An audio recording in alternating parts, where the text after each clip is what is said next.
너 우리 경기도의 경기라는 이름이 내년이면 무려 1000년이 되는 거 알아? 1000년? 1000년이라고 하니 왠지 환상 속의 도시 같다. 1000년의 해를 맞이해서 경기도에서는 투어를 다니며 우리 도민들의 의견을 모으고 있대. 모아서 뭐하게? 우리의 의견을 모아 정책이 되게 한다는 거지. 단순히 1000년이 된 환상 속의 도시가 아니야. 우리의 상상이 현실로 구현되는 곳이야. 대한민국의 심장 경기도.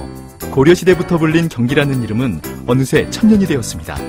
1000년 동안 대한민국의 심장으로 뛰어온 만큼 경기도민의 목소리를 모아 미래 비전을 만들어가겠습니다. 이 캠페인은 경기도와 경기문화재단이 함께합니다. 사운드 오브 뉴스입니다. 김민아 기자 어서 오세요. 안녕하세요. 들어볼 소리요. 트럼프 미국 대통령이 연두교서 발표를 했는데 참 중요한 얘기가 많았습니다. 연합뉴스TV의 동시통역과 함께 들어보시죠. 하지만 그 어떠한 정권도 자국민을 억압한 것을 봤을 때 그 전체주의적인 것, 잔인한 측면을 봤을 때 그 어떠한 정권도 북한 정권을 따라잡을 수 없다고 생각합니다. 자, 북한에서는 무모하게 핵무기 미사일 프로그램을 추구하고 있습니다. 이것은 우리 본토에 위협이 될 수 있다고 생각합니다. 우리는 현재 최대한의 압박을 가하고자 하는 캠페인을 실시하고 있습니다. 이 정권의 끔찍한 악행을 증언할 수 있을 만한 분이 한 분 더 있습니다. 지성호 님이 함께하고 있으신데요. 1996년 지성호 님께서는 당시에 북한에서 살고 있을 때 아주 굶주린 소년이었습니다. 지성호 님 같은 경우는 다른 탈북자들을 지원하기 위해서 노력하고 있고요. 북한으로 송출되는 방송을 운영하고 있습니다. 북한 정권이 가장 두려워하는 내용을 전달하고 있습니다. 바로 진실을 전달하고 있는 것입니다. 이렇게 성호님께서 지금까지 이렇게 살아 있으면서 보여주신 놀라운 모습들은 이것은 우리에게 굉장히 큰 동기부여가 된다고 생각합니다. 감사합니다. 네, 트럼프의 연두교서 우리가 함께 들은 대목은 북한 관련 대목이었는데 무려 1시간 20분이나 했다면서요. 어떤 키워드들이 언급됐어요? 일단 여러 가지 경제 지표의 변화 이런 것들을 자신의 치적으로 포장을 하는 그런 상황이었고요. 또 얼마 전에 단행한 감세 정책 이게 성과가 크다 이런 얘기를 강조하는 그런 모습이었습니다. 또 최근에 계속 논란이 되고 있는 이민 정책 여기에 대해서는 현재 불법 체류자 일부에 대해서는 시민권을 부여하지만 동시에 이제 이민 축소 기조이다 이것을 분명히 하는 그런 얘기를 했고요. 예. 그리고 안전하고 강한 미국 이것을 강조하면서 북핵 문제를 언급했는데 이 과정에서 앞서도 얘기하셨지만 탈북자 지성호 씨를 직접 소개하고 북한 체제의 잔악성을 강조하기도 했습니다. 이 대목에서 들으셨다시피 현장에서 박수가 대단히 많이 나오는 상황이었고요. 네. 또 미국에 도전하는 세력으로 중국과 러시아를 특별히 언급해서 앞으로 중국과의 무역 전쟁을 예고하는 그런 모습도 보였습니다. 북핵 관련해서 특별한 발언은 없었나요?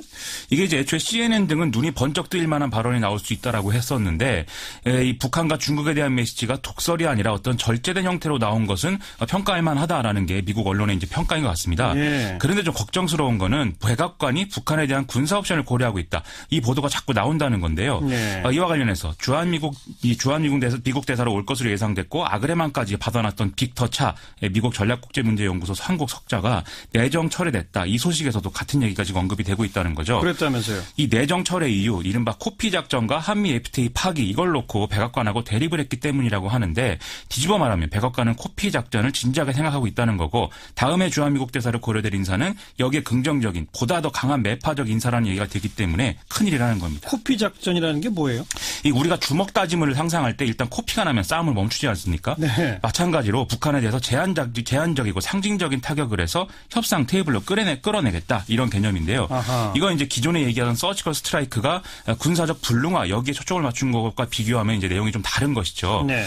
지금까지 미국이 군사적 옵션 행사를 못하는 이유 중에 가장 중요한 것으로 꼽힌 게 남한 내에 있는 미국인의 안전 문제였는데요. 코피 작전의 개념대로라면 북한이 군사 작전에 대해서 보복을 하는 게 아니라 고개를 숙이고 나오는 것이기 때문에 이 미국인 안전 문제가 해소된다 이런 얘기인 겁니다. 네. 그런데 이제 빅터 차 같은 사람들은 그걸 누가 장담할 수 있겠느냐 이런 주장을 하고 있는 것인데요.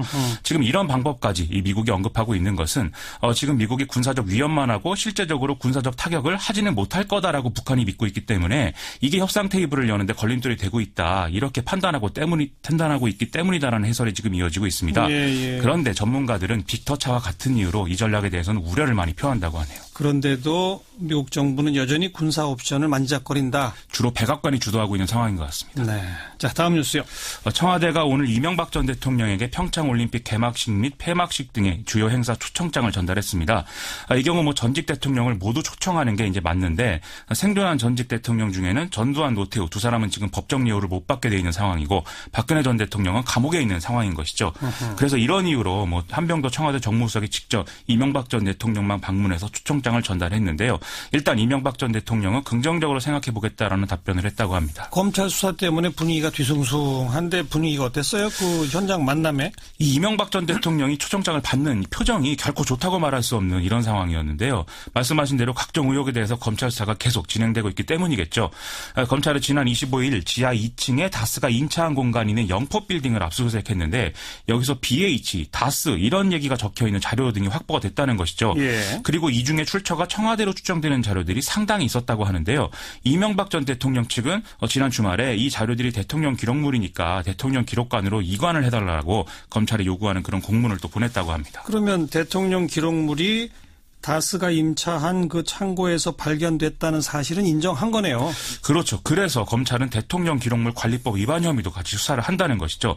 또 이 다스 관련해서 새롭게 등장한 뉴스가 있는데요. 이게 이제 나중에 BBK까지 이어지는 이른바 도곡동 땅 문제 있지 않습니까? 예. 1995년 당시 거래 실무를 맡았던 포스코 건설 측 인사가 당시에도 이명박 전 대통령 소유인이 무조건 부르는 대로 값을 치러줘라라는 지시를 상부로부터 받았다라고 지금 했다는 보도가 한겨레에서 나와 있는 상태거든요. 예. 이런 점들 다 고려할 때 이명박 전 대통령 평창 동계올림픽에 가도 좀 마음이 편한 상황은 못 될 것 같습니다. 또 이명박 정권 시절에 전 국세청장 이현동 전 청장이 검찰에 소환됐다면서요?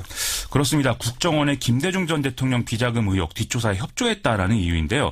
검찰은 2010년께 이현동 전 청장이 국정원으로부터 대북 공작금 수천만 원을 받고 이 비밀 공작, 이른바 이제 데이비드슨 작전에 협조한 것으로 보고 있습니다. 물론 이제 아시다시피 국세청은 정치인 뒷조사를 하는 기관이 아니기 때문에 이런 게 다 위법 행위인 것이죠. 예. 그리고 현재 수사 대상에 올라 있는 당시 국세청 관련 인사가 더 있다고 하기 때문에 앞으로의 파장이 좀 주목됩니다. 그러네요. 다음 뉴스요. 오늘 오전부터 정부가 가상화폐 관련 대책 발표를 한다. 이런 언론 보도가 줄을 이었었는데요. 정부 대책의 내용은 결국 규제 강화일 것이다라는 학습 효과가 있기 때문에 가상화폐 가격이 일제히 떨어지는 그런 현상이 일어났습니다. 그런데 기재부가 이 보도에 대해서 사실이 아니다. 대책 발표를 계획한 적도 없고 발표할 계획도 없었다. 이렇게 해명을 했고요. 또 업무보고차 국회 기재위에 출석한 김동연 부총리도 현재 대책을 정리하는 과정이지 아직 발표할 단계가 아니다. 이런 답변을 해서 논란이 일어나고 있습니다. 김동연 부총리는 가상화폐를 없애거나 탄압할 생각은 없다. 이렇게 얘기를 하면서도 거래소 폐쇄 등의 대책도 배제하진 않고 있다. 이렇게 확인을 했습니다. 근데 오늘 뭔가 발표가 있을 거라는 보도는 왜 나온 겁니까? 이제 오늘 국회 기재위 업무보고가 애초에 예정이 돼 있었고 여기서 야당이 가상화폐 관련 질문을 할 것이다. 이렇게 예정이 돼 있다는 점. 그리고 청와대 청원이 지금 20만을 넘어서 이 관계부처나 청와대 관계자가 답변을 해야 되는 상황이다. 라는 이 두 가지 점이 좀 보도를 통해서 나오면서 와전된 결과인 것으로 그렇게 해석이 됩니다. 예. 어쨌든 가상화폐 투자자들은 좀 상당히 자극을 받았는지 화가 난 상태에서 이 포털 실시간 검색어에 총선 때 보자 이런 이름의 키워드를 올려서 1위로 만들기도 했는데요. 아하. 물론 이제 곧 치러지는 선거는 총선이 아니라 지방선거이죠. 이 문제가 2020년까지 갈 건 아니기 때문에 이 선거의 성격을 잘 이제 몰랐던 게 아닌가 싶습니다. 또 어쨌든 정부도 빨리 대책을 지금 만들고 있다니까 확정을 지긴 지어야 되겠네요. 그렇습니다. 좀 빨리 발표를 해야 시장의 혼란에 줄일 수 있는 그런 상황이 될 것 같습니다. 다음 뉴스요? 오늘 이제 노사정 대표자 회의가 열렸는데요. 양대 노총위원장이 동시에 참석을 했습니다. 이렇게 양대 노총위원장이 동시에 참석하는 것은 2009년 11월 노조 전임자 및 복수노조 문제를 논의한 이후 8년 2개월 만인데요. 오늘이 아무래도 이렇게 진행되는 첫 회의였으니만큼 세부적 내용이 심도 있게 논의되지는 않았지만 일단은 사회적 대화가 재개된 것에 좀 의미를 부여하는 그런 분위기였습니다. 예. 특히 민주노총의 경우에는 노사정위원회 이게 한계가 있다. 이 얘기를 적극적으로 하고 있기 때문에 2월 달에 예정된 2차 회의에서는 좀 새로운 형태로 사회적 대화 기구를 개편하는 이런 문제가 언급될 전망이라고 합니다. 그 뭐 대화의 형식도 문제지만 어떤 의제를 다루느냐 여기도 지금 견해 차이가 상당하죠. 그렇습니다. 오늘 나온 발언 등을 통해서 대략 앞으로의 그림을 좀 예상할 수가 있겠는데요. 김주영 한국노총위원장과 김명한 민주노총위원장은 근로기준법 개정이나 최저임금 산입 범위 확대를 정부가 강행하면 앞으로 사회적 대화 어려워질 수 있다라고 입을 모아서 주장을 했습니다. 예. 현재 정부는 재계 요구에 따라서 비정기적 상여금을 최저임금 산입 범위에 포함하는 내용 내용의 개편안을 준비 중인데요. 이것은 이제 최저임금 인상에 따라서 재계 형편이 상당히 어려워지고 있다라는 불만에 따른 그런 조치인 것이죠. 예. 또 국회 환노위에서는 근로시간 단축에 따른 휴일 수당의 중복 할증 관련 논쟁 이게 이어지고 있는 것인데 이게 이제 지금 앞에서 얘기한 근로기준법 개정 얘기인 겁니다. 그렇죠. 두 위원장의 발언이 이 문제들을 지금 문제 삼겠다라는 얘기이기 때문에 본격적으로 논의가 시작되면 상당히 진통이 만만치 않은 상황이 이어질 것 같은데요. 그럼에도 불구하고 모처럼 모였으니만큼 앞으로 실질적인 성과를 낼 수 있도록 좀 모두가 노력하는 모습을 보여야 될 것 같습니다. 다음 뉴스는요. 오늘 삼성전자 관련 뉴스가 좀 많이 나왔는데요. 일단 실적이 발표가 됐습니다. 작년 영업이익이 53조 6,500억 원으로 이 사상 첫 50조를 돌파했고 4분기 실적도 흑자 전환에 성공했다라는 것인데요. 일단 전체 실적을 견인한 것은 반도체 관련 이제 이 제품이었던 것으로 평가가 되고 있고요. 스마트폰의 경우에는 이익이 오르긴 했지만 2016년에 배터리 발화 사건의 여파를 고려하면 긍정적으로 평가할 수 있는 그런 상황 아니다. 이런 적이 나오고 있습니다. 예. 또 다른 뉴스는 삼성전자 주식을 50대 1로 액면 분할하기로 결정했다라는 건데요. 이게 3월 주주총회에서 승인을 받으면 5월에 단행될 가능성이 크다라고 이제 얘기가 나오고 있습니다. 그렇게 되면 삼성전자 주가는 현재 250만 원에서 5만 원 선으로 지금 낮아지는 이제 효과가 일어나는데요. 실적 발표 당일에 액면 분할을 같이 발표한 것이기 때문에 이게 나름대로 잘 기획된 의도가 있다고 봐야 되겠죠. 이재용 부회장이 옥중 결단을 했다. 이런 얘기도 보도에는 나오고 있습니다. 네, 5만 원 선이니까 누구나 좀 사기 쉽게 만들겠다. 그래서 주주 가치를 좀 더 올리겠다 이런 거 아니겠습니까? 그걸 통해서 주식 부양의 효과도 같이 모색하고 있는 것 같습니다. 네, 여기까지 수고하셨어요. 고맙습니다. 김민아 기자였습니다.